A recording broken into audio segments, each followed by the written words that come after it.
I finally found family.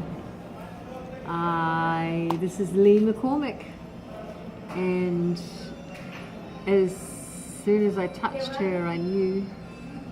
And then our waitress came on our first adventure and wrote Tara at the top of our table, and she said, well, that couldn't be a bigger sign, because I explained to Joy that Clan McCormick are all descendants of Cormac, son of Art, grandson of Khan of 1,000 Battles, the last pagan high king in the court of Tara in Ireland. And so we're all related. So the minute I understood that her name was McCormick, I said, well, we're cousins.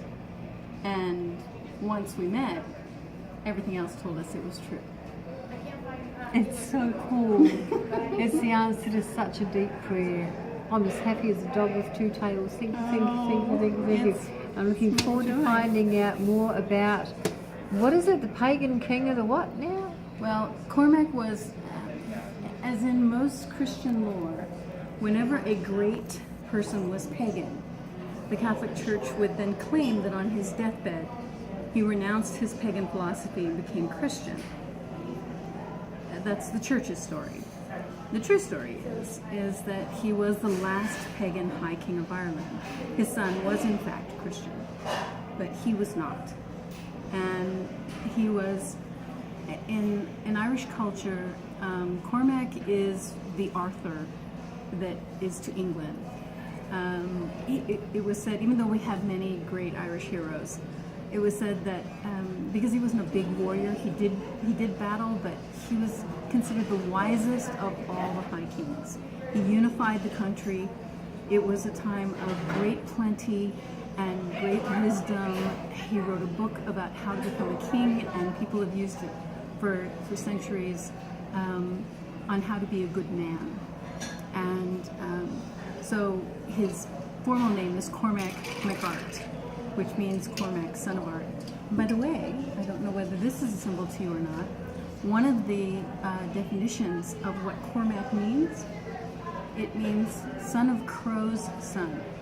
So if crows are all powerful in your pantheon of nature beings,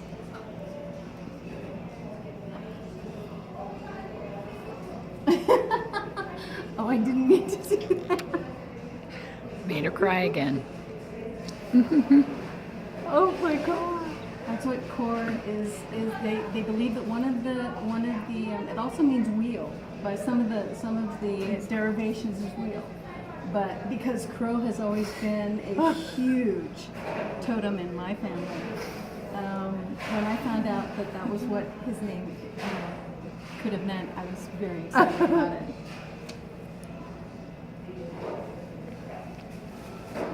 The McCormicks got around, that's all I'm saying. Yeah. We got around. We went all over the place. One of the things that I do is every sunset I bless the oceans. Dr. Emoto showed us how to transform the waters. Every sunset I send love and joy and gratitude to the oceans of the world, to the waters of the world. And Fukushima had just had another meltdown, and I was having one too, because I couldn't get anyone to care. You know, it's just like, how much does it take to send love and joy and gratitude at sunset? And I was talking to a young medicine woman I was training, Beth, and she said, stop relying on humans. And I went, okay, all right, fair enough, you know. And so I invited all beings who wanted to send love and gratitude to the oceans to please join me at sunset. That night, a dozen crows showed up, and they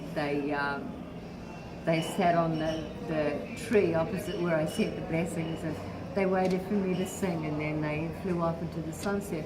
The next night, 20. The next night, 50, then 100, then 200, then 500, until every night at sunset, the sky was black with crows in a place that had never seen a crow before. My neighbours are freaking out.